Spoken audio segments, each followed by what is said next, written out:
Apometria, que mistério é esse?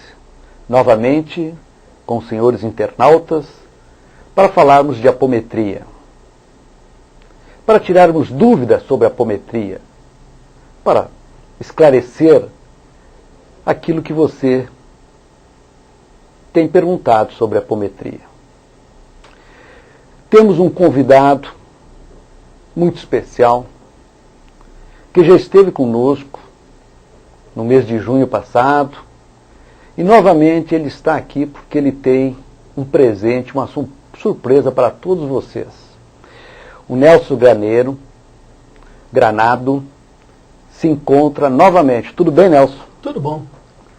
Felizmente estou novamente com vocês de casa, internautas, e é uma grande honra esse convite. Fico muito feliz.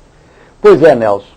Nós tivemos uma repercussão muito saudável, muito positiva das últimas entrevistas que você esteve aqui no programa. Aquele livro foi muito comentado, Dimensionalis, que traz neste livro explicações muito sérias sobre os campos magnéticos, aonde a apometria trabalha mais a fundo, faz seus desbloqueios. Então, esse livro foi por vários internautas, recebemos vários e-mails do Brasil inteiro, pedindo o endereço, a editora, aonde se adquiria o livro. Passamos do nosso arquivo, porque ele fala daquilo que nós sabemos, e você como um catedrático no assunto, o mental inferior, Nelson. Esse livro ele fala muito do campo abstrato, dos campos sutis, aonde a apometria faz aquela parte que muitas pessoas chamam de cura.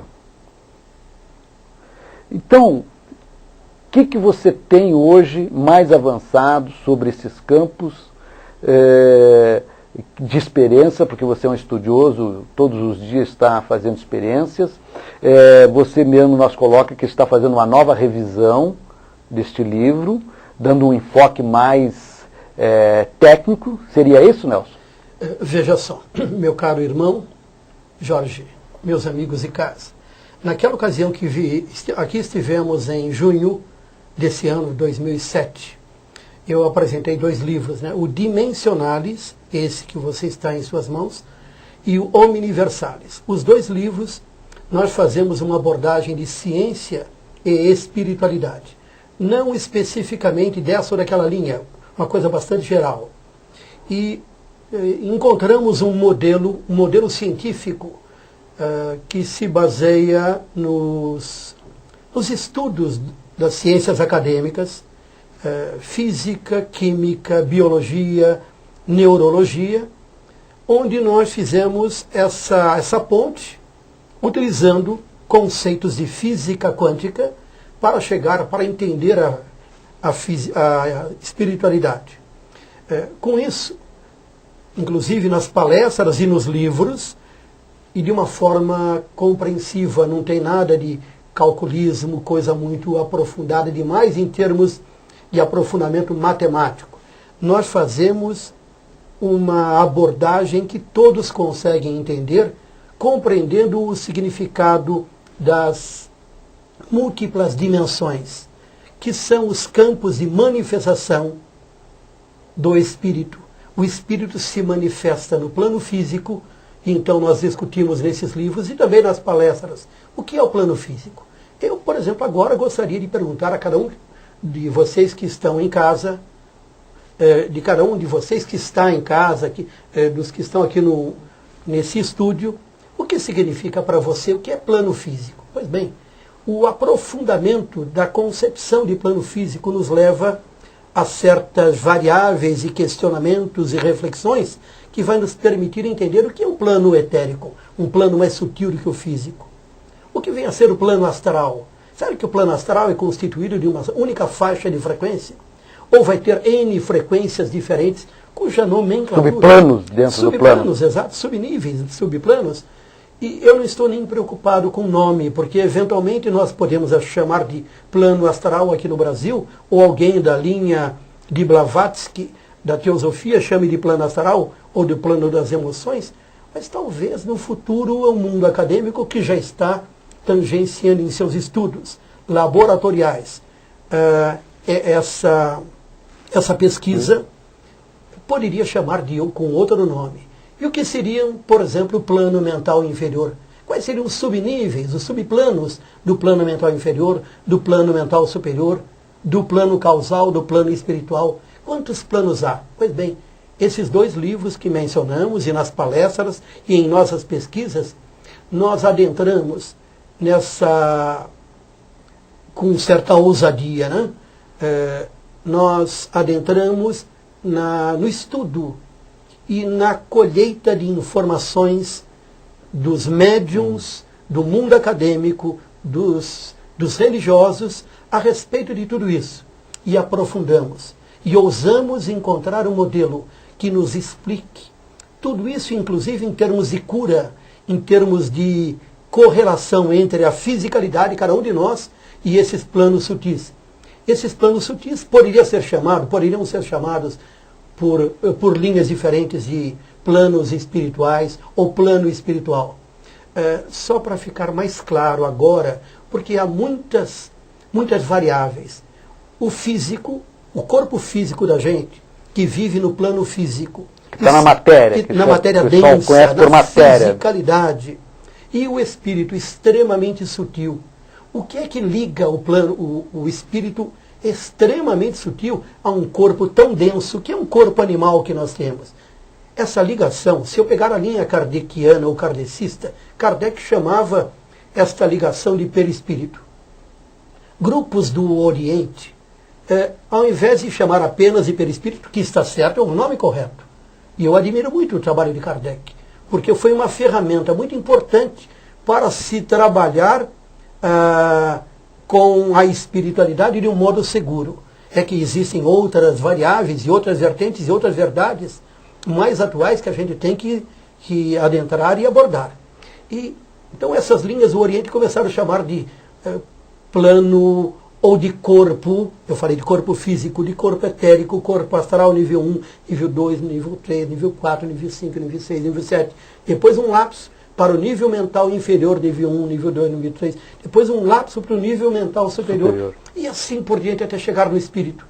Essas estruturas sutilíssimas que ligam o espírito ao físico, a matéria, são os vários corpos diferentes da individualidade chamada homem.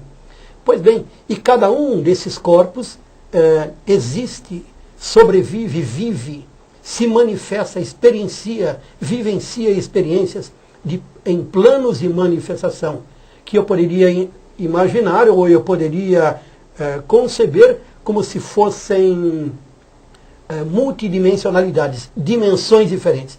Por isso o homem é um ser multidimensional que em cada instante vive no plano espiritual, em todos esses planos e também na matéria. Então veja quantas variáveis e quantas abordagens e quantos aprofundamentos nós vamos ter. E em cada uma dessas estruturas, porque vejam só, amigos de casa, Jorge, amigos aqui, o corpo espiritual deve ser formado por um tecido espaço-temporal. Cada uma dessas estruturas também. Que estruturas são essas? Num futuro breve, o mundo acadêmico vai abordar isso nos laboratórios das universidades no mundo todo. Não sei se começa hoje, daqui 1000 anos, mas seguramente muita gente já está pesquisando. Bem próximo, menos de 30 anos. Então veja quanta coisa interessante. Nós sendo... E o porquê, Nelson, a gente tem o prazer de convidar você, porque você academicamente coloca esses campos, porque é onde a apometria trabalha desbloqueios, neuras, espaços denegridos, espaços sofridos, que também foram de outras vivências do passado, que repercutem na vivência de hoje, nesse corpo de matéria. Com certeza. Veja quanta coisa. Aí a gente abre para uma discussão, para uma palestra, onde teremos 2, 3, 4, 5, 6, 7 horas, e eu estou à disposição dos amigos de casa. Me convidem, vou lá, fico, faço o curso, não cobro nada, apenas para semear reflexões. Veja só, visto que o homem, mencionei agora sem provar, mas quase provado, que sendo homem, matéria e espírito, e todas essas estruturas coexistentes simultaneamente, portanto, um ser multidimensional, nós estamos vivendo em todas essas faixas de manifestação, todos esses corpos, em todos esses planos.